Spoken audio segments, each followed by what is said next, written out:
तलवार जी, महेश गोटे जी, उत्तम प्रकाश जी, सिद्धाराम मैत्रे जी, हमारे कैंडिडेट प्रणीति शिंदे जी और मोहिते पाटिल जी, इंडिया अलायंस के स्टेज पे वरिष्ठ नेता, कांग्रेस के बब्बर शेर, प्यारे कार्यकर्ता, इंडिया अलायंस के कार्यकर्ता, भाइयों और बहनों, आप सबका यहाँ बहुत बहुत स्वागत। थोड़ा मेरा प्रोग्राम लेट चल रहा है, आपको कष्ट हुआ थोड़ा, इसके लिए मैं शुरुआत में ही माफी मांगता हूं आपसे। मगर आज मैं आपको मजे की बात बताने आया हूं।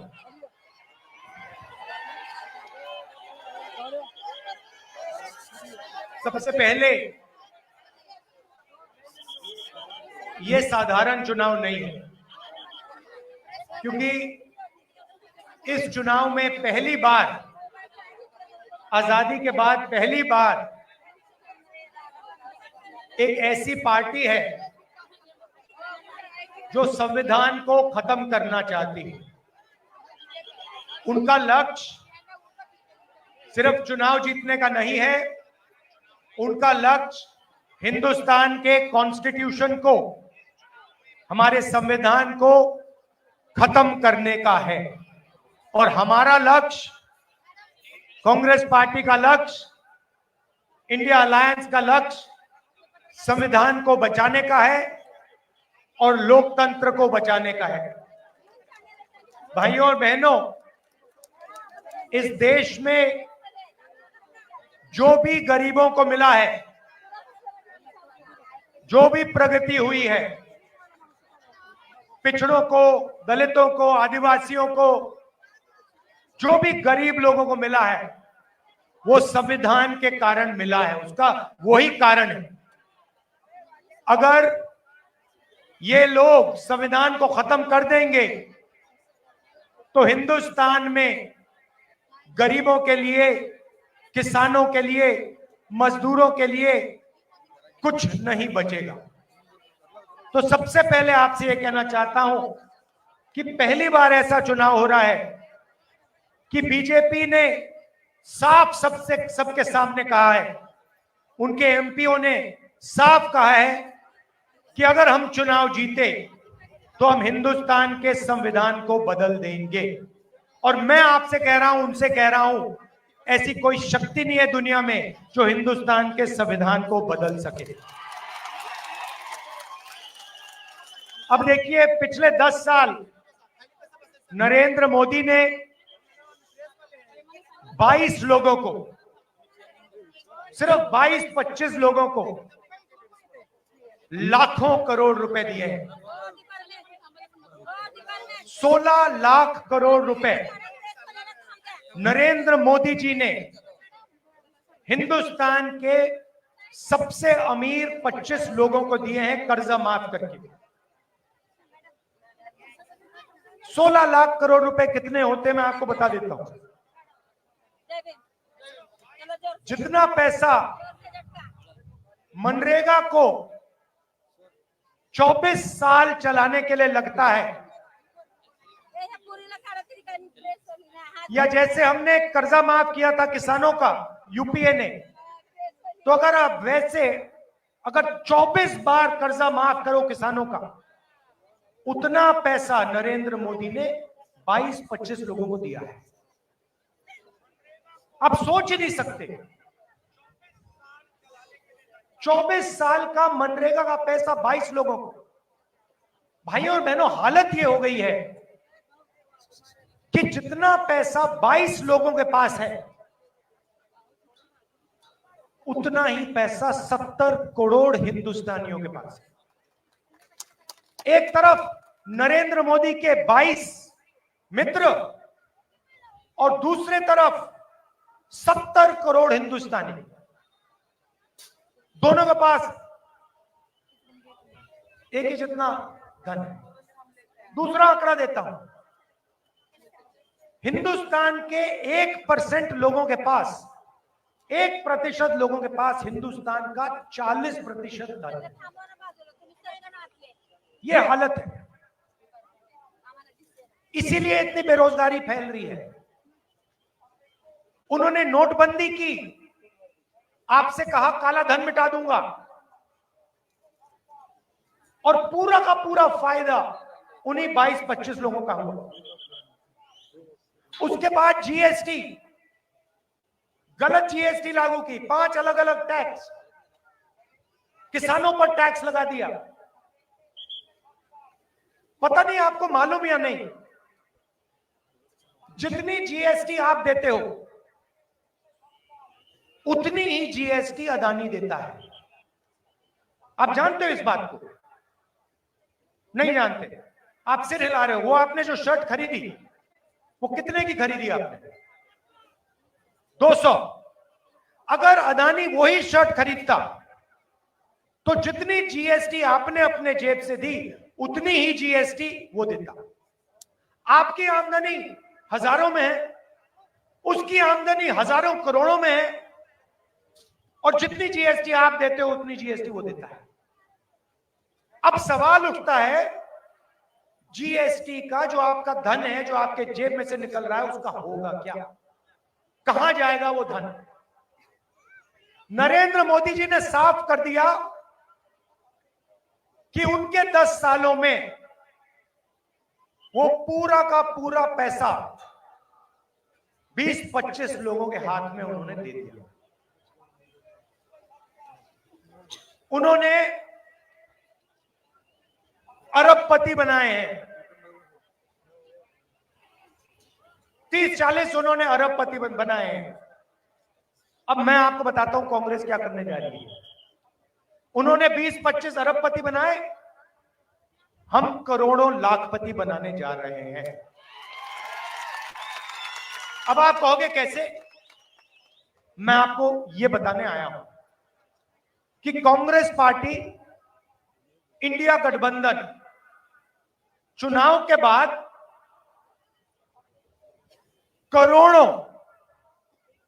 करोड़ों लाखपति कैसे बनाने जा रही है। आप जानते हो कि हिंदुस्तान में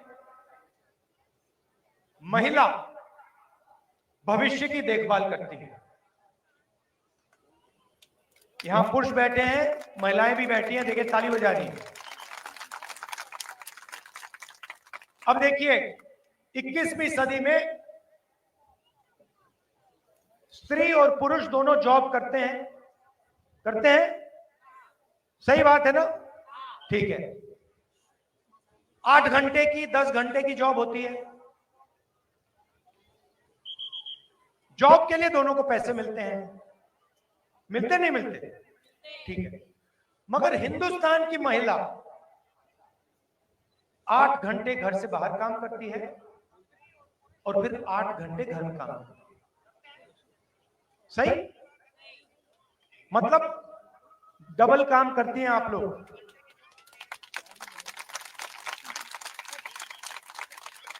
देखो महिलाएं ताली बजा रही है, पुरुष ताली नहीं बजा रहे। मगर सवाल यह है कि जो आप घर में काम करती हैं, भोजन पकाती हैं, बच्चों की देखभाल करती हैं, उसके लिए आपको कोई पैसा नहीं मिलता, कोई कॉम्पेंसेशन नहीं मिलती। कभी मिली आपको? नहीं मिली ना? वो तो आप काम फ्री में करती हैं। तो इसीलिए कांग्रेस पार्टी महालक्ष्मी योजना ला रही है। अब महालक्ष्मी योजना क्या है मैं आपको बता देता हूं। हिंदुस्तान के सारे गरीब परिवारों की लिस्ट बनेगी, हर जात के, दलित, ओबीसी, गरीब, जनरल कास्ट लिस्ट बनेगी,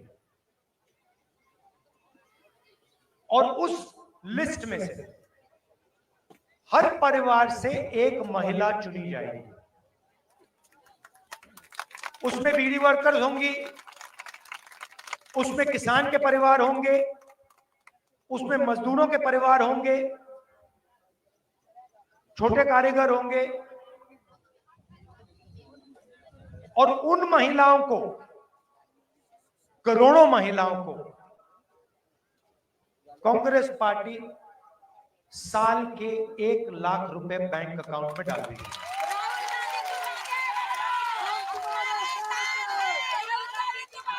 साल के 1 लाख रुपए, महीने के 8,500 रुपए, खटाखट खटाखट खटाखट खटाखट खटाखट अंदर। अब यहां पे पुरुष बैठे हैं, सबसे पहले देखिए पैसा महिलाओं को जाएगा, मगर मैं जानता हूं फायदा आप लोगों को भी होगा, ठीक है। मगर युवा कहेंगे कि आपने हमारे लिए क्या किया? नरेंद्र मोदी ने हमें बेरोजगार कर दिया, हिंदुस्तान का पूरा धन अदानी को दे दिया, नोटबंदी कर दी, जुमला पार्टी 2 करोड़ रोजगार देने थे, झूठ था, वो 15 लाख रुपए की बात की, कोविड आया थाली बजवा दी, पकौड़े बनवा दिए, तो आप क्या करोगे? अब मैं आपको बताता हूं, अमीर घर के बच्चों को, ये जो बड़े बड़े बिजनेस वाले हैं, इनके बच्चों को जॉब मिलने से पहले ये टेम्पररी नौकरी दिलवाते हैं। इसको अप्रेंटिसशिप कहते हैं, इंटर्नशिप कहते हैं। प्राइवेट सेक्टर में, पब्लिक सेक्टर में, सरकार में इनको एक्सपीरियंस के लिए काम दिया जाता है। जैसे अदानी की कंपनी में उसका बेटा काम करता है।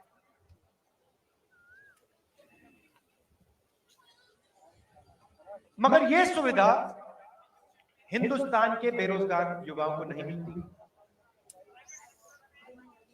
सड़क पे आप घूमते हो, रोजगार ढूंढते हो, पिछले 10 साल में नहीं मिला। तो अब हम एक नई योजना ला रहे हैं, अप्रेंटिसशिप का अधिकार। अभी ताली मत बजाओ, अभी मैंने समझाया नहीं। अप्रेंटिसशिप का अधिकार का मतलब, हिंदुस्तान में कोई भी graduate, diploma holder, university graduate, college graduate, इनमें से कोई भी सरकार से यह अधिकार मांग पाएगा। और जिस दिन उसने यह अधिकार मांगा, उस दिन सरकार को उसे पहली साल की नौकरी पक्की करके, गारंटी करके देनी पड़ेगी। जैसे मनरेगा में जॉब मांगा जा सकता है, काम मांगा जा सकता है, मगर मना नहीं किया जा सकता, वैसे ही हिंदुस्तान के ग्रेजुएट को पहली साल की नौकरी। अब पहली साल की नौकरी में क्या होगा और कहां होगी नौकरी? पब्लिक सेक्टर यूनिट्स में, HAL, BHEL, Indian oil, Hindustan petroleum, private कंपनियों में, सरकारी ऑफिसेज में, सरकारी अस्पतालों में ये नौकरियां दी जाएंगी।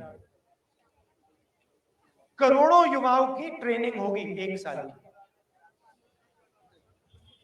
और उस साल के लिए 1 लाख रुपए युवा के बैंक अकाउंट में जाएगा।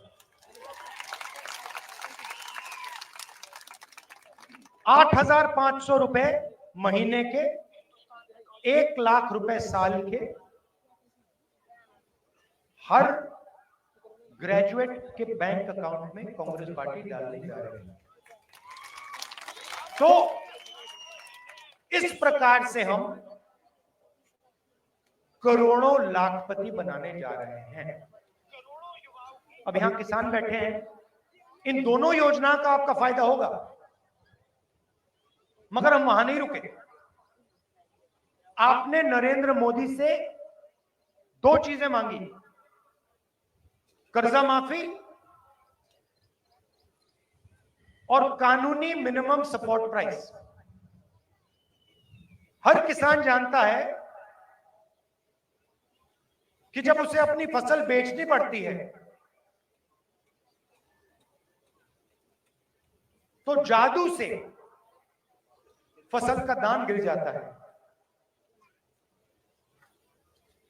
जादू से फसल दाम गिर जाता है और किसान को कभी भी सही दाम नहीं मिलता। बाकी लोग अपना प्रोडक्ट बेचें, उनको सही दाम मिलता है। कोई टूथपेस्ट बेचता है, कोई जूस बेचता है, कोई कुछ और बेचता है, चिप्स का पैकेट बेचता है, उसको सही दाम मिलता है। मगर जो इस देश की रीढ़ की हड्डी है, जो 24 घंटा खून पसीना देता है, उसे सही दाम नहीं मिलता। तो हमने 2 काम किसानों के किए हैं, करने जा रहे हैं। पहला काम, हिंदुस्तान के किसानों का हम कर्जा माफ करेंगे। ये अभी आप ताली जल्दी बजा गए, ये कर्जा माफी ये शुरुआत है, मगर हम सिर्फ कर्जा माफी नहीं करेंगे, हम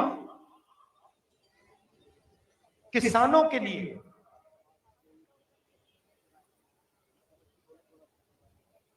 एक कमीशन रखेंगे और इस कमीशन का काम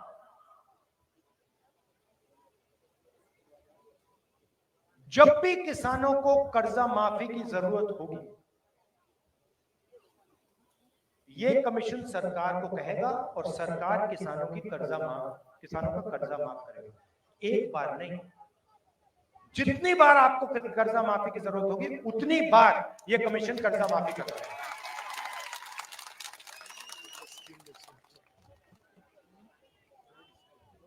और पहली बार हिंदुस्तान की हिस्ट्री में कांग्रेस पार्टी ने निर्णय लिया है कि कानूनी मिनिमम सपोर्ट प्राइस हिंदुस्तान के किसानों को दी जाएगी। भाइयों और बहनों, न्याय होना चाहिए। नरेंद्र मोदी जी ने हिंदुस्तान को अन्याय का कैपिटल बना दिया है। हर गरीब जानता है कि जितना अन्याय आज हिंदुस्तान में हो रहा है उतना शायद पहले कभी नहीं हुआ, अंग्रेजों के समय भी नहीं हुआ। मैं सिर्फ एक बात कह रहा हूं, अगर अदानी जैसे व्यक्ति का कर्जा माफ हो सकता है और अगर नरेंद्र मोदी अदानी जैसे लोगों का कर्जा माफ करेगा तो कांग्रेस पार्टी किसानों का, मजदूरों का, दलितों का, गरीबों का कर्जा माफ करेगी। अगर नरेंद्र मोदी चाहते हैं कि किसानों का कर्जा माफ ना हो तो फिर अरबपतियों का भी कर्जा माफ नहीं होना चाहिए। जो उनके लिए होता है वो किसान के लिए होना चाहिए, जो उनके बेटे के लिए होता है वो गरीबों के बेटों के लिए होना चाहिए। मैं सिर्फ ये कह रहा हूं। और नरेंद्र मोदी जी का काम आपके ध्यान को इधर उधर करने का है। घबराए हुए हैं, डर गए हैं, क्योंकि जानते हैं कि इलेक्शन हाथ से जा रहा है और इलेक्टोरल बॉन्ड्स में इतनी चोरी हुई है कि इलेक्शन के बाद उनकी मुश्किल हो जाएगी। तो घबराहट में है, तो एक के बाद एक झूठ बोल रहे हैं।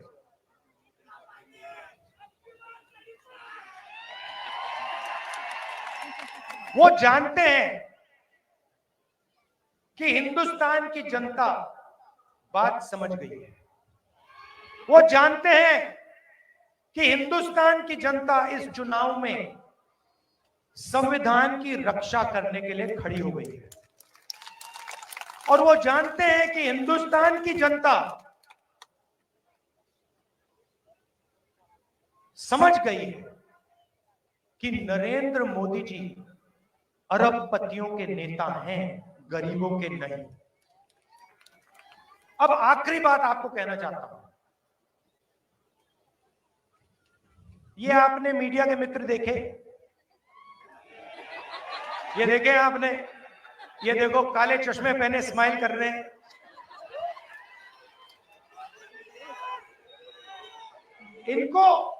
इनको आपने कभी भी किसानों की बात करते हुए सुना है, देखा?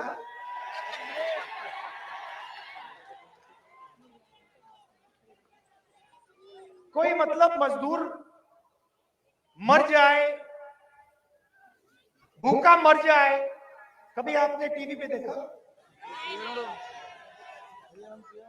कभी आपने इनके एंकरों को बेरोजगारी के बारे में बोलते हुए देखा? महंगाई के बारे में, किसानों के बारे में? ना। क्योंकि ये अच्छा, इनकी गलती नहीं है जो बेचारे यहां खड़े हैं। मोदी खरीदे इनको सबको। इनकी गलती नहीं है क्योंकि इनका कंट्रोलर ऊपर है। ये बेचारे सैलरी लेते हैं, इनको भी मतलब घर चलाना है, तो इनकी गलती नहीं है। हाँ,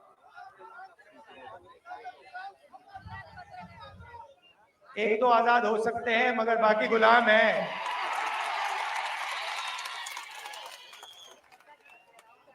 आजकल के हिंदुस्तान में पता नहीं लगता कौन सा मीडिया वाला आजाद है, कौन सा गुलाम है। तो ये आपकी बात तो कभी करते नहीं है। तो मैंने एक बात चेक की, मैंने कहा देखो देखते हैं। तो ये जो मीडिया कंपनीज है ना, इनके मालिकों की मैंने लिस्ट निकाली। मैंने कहा मैं देखता हूं ये हैं कौन लोग। उनकी लिस्ट निकाली और इनके जो एंकर्स हैं, बड़े बड़े एंकर्स हैं, नाम आप जानते हो, उनकी लिस्ट निकाली और आप हैरान हो जाओगे। लिस्ट में एक दलित नहीं था, एक आदिवासी नहीं था, एक ओबीसी नहीं था, एक गरीब जनरल कास्ट का नहीं था। ये आपके हैं 90% हिंदुस्तान का तो एक भी आदमी नहीं है इनमें।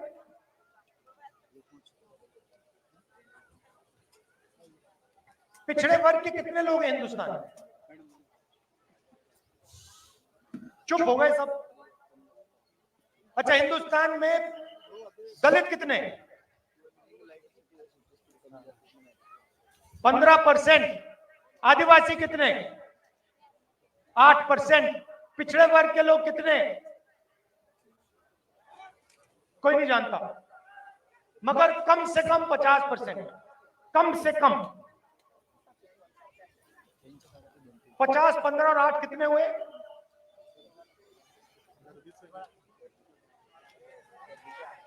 73। उसमें 15% माइनॉरिटी जोड़ दीजिए और 5% गरीब जनरल कास्ट जोड़ दीजिए, कितने हुए? 90 प्लस हो गए। 90% आबादी में से एक आदमी नहीं मिलेगा आपको मीडिया में। एक नहीं है, ये आपके हैं ही नहीं।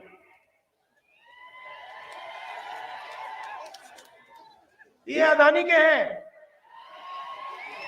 ये मोदी के हैं, ये अंबानी के हैं।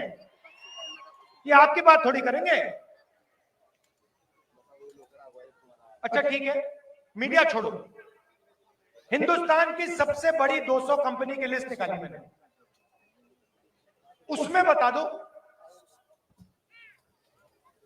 उस लिस्ट में उनकी मालिकों की लिस्ट में मुझे बता दो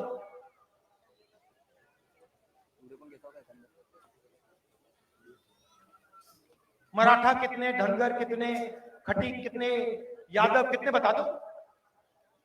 जीरो, जीरो।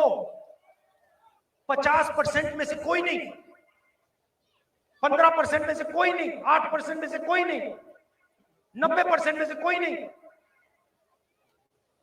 सारे के सारे सीनियर मैनेजमेंट में कोई नहीं। अच्छा पता नहीं, शायद हिंदुस्तान के 90% लोग क्या नहीं, हमें मीडिया नहीं चाहिए, हमें हिंदुस्तान का कॉर्पोरेट इंडिया में भी भागीदारी नहीं चाहिए, तो ठीक है, फिर सरकार को देखते हैं। हिंदुस्तान की सरकार को 90 लोग चलाते हैं, आईएएस अफसर है, बजट को वो बांटते हैं,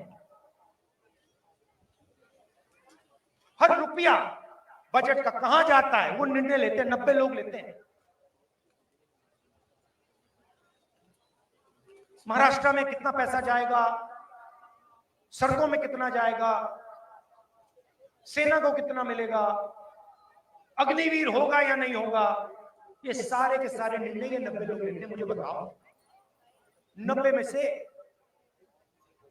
पिछड़े वर्ग के कितने,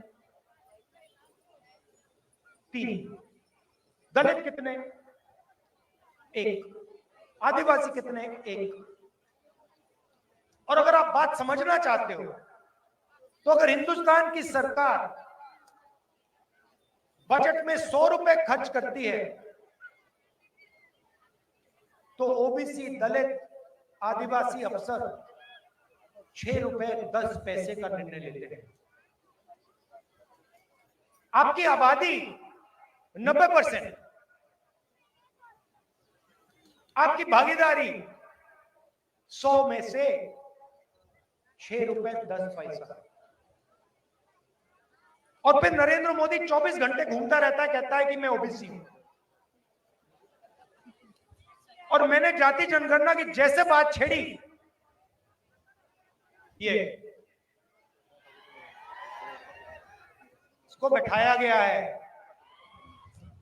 जैसे ही मैंने कहा कि देश में जाति जनगणना होना चाहिए, देश का एक्सरे होना चाहिए, दूध का दूध, पानी का पानी होना चाहिए, नरेंद्र मोदी कहते हैं हिंदुस्तान में तो कोई जात है ही नहीं, 2 ही जात है, एक अमीर है और एक गरीब है।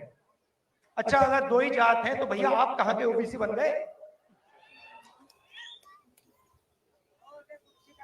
तो जैसे ही हमारी सरकार बनेगी, जाति जनगणना हम पूरे देश में करवा देंगे और इकोनॉमिक सर्वे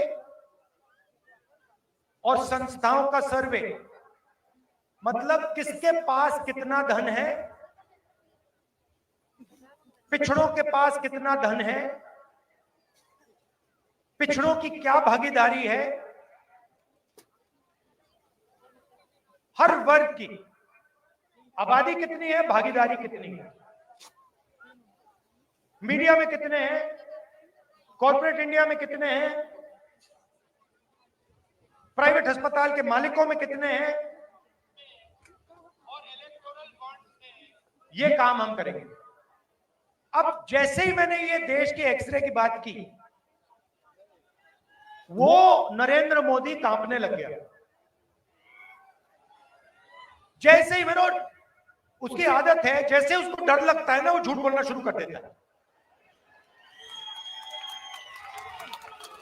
जैसे ही उसको डर लगता है वो कभी पाकिस्तान की बात करेगा, कभी चाइना की बात करेगा, तो एक के बाद एक, एक के बाद एक, एक के बाद एक झूठ बोल रहा है। मगर इस बार नहीं निकल पाएगा।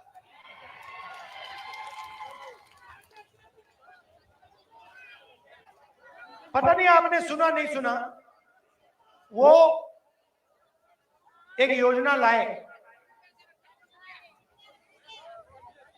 इलेक्टोरल बॉन्ड्स वाली, सुनिए आपने।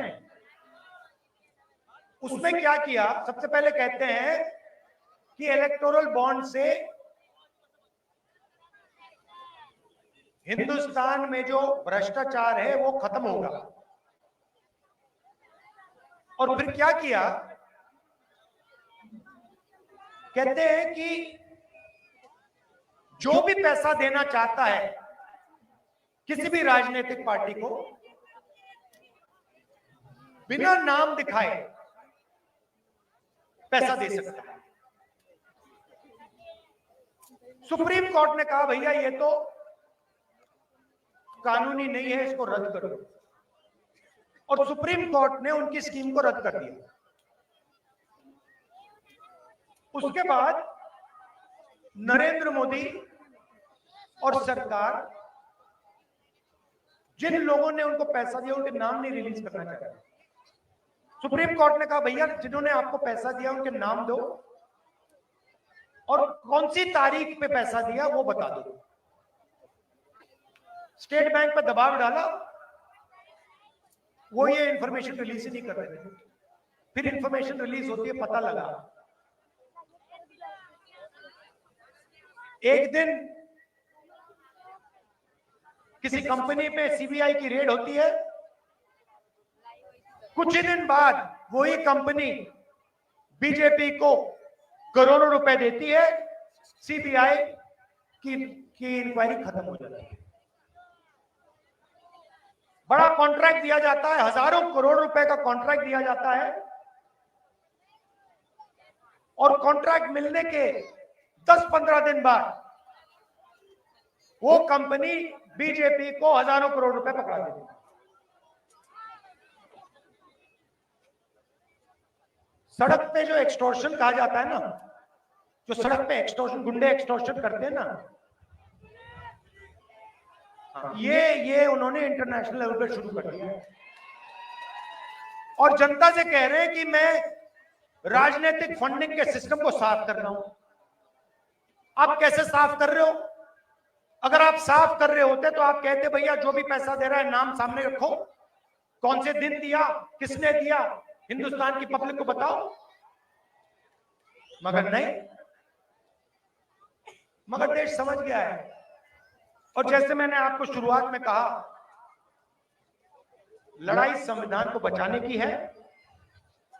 और अगर नरेंद्र मोदी अरबपतियों को पैसा दे सकता है, उनका कर्जा माफ कर सकता है, तो कांग्रेस हिंदुस्तान की महिलाओं को, हिंदुस्तान के युवाओं को, हिंदुस्तान के किसानों को पैसा दे सकती है और देगी।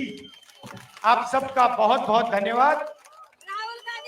नमस्कार, जय हिंद।